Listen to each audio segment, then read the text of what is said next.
लेकिन कुछ बातें जो है वो समय के साथ ही, कुछ बातें समय के साथ ही पता चलनी चाहिए।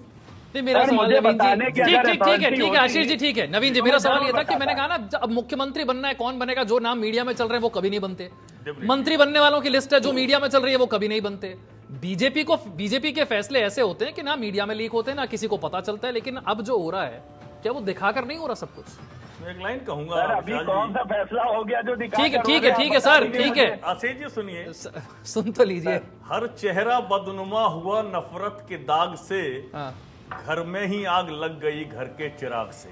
कमो बेस ये स्थिति भारतीय जनता पार्टी में उत्तर प्रदेश में आज की तारीख में दिखाई दे रही है। इसको आशीष जी आपको स्वीकार करना पड़ेगा, पहली चीज। दूसरी चीज होती है, भारतीय जनता पार्टी जब 2014 में केंद्र की सत्ता में आई तो उसका एजेंडा बड़ा स्पष्ट और क्लियर था कि साहब हम तो कोर हिंदुत्व के पक्षधर हैं, और उसके बेसिस पे आप चले और आपको प्रचंड जीतें मिलती चली आई।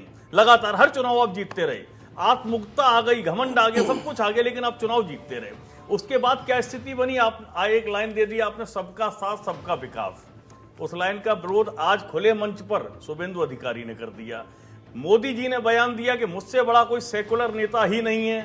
आपका जो कोर हिंदुत्व का वोटर है वो चौंक गया, वो सकते में आ गया कि भैया जिनको हम ये मान के चल रहे हैं, अभी तो ये नारा चलता था ना आपके यहाँ कि अयोध्या तो झांकी है, काशी मथुरा बाकी है, अब वो सब लोग भी चक्कर में पड़ गए, बोले ये हो क्या रहा भाई?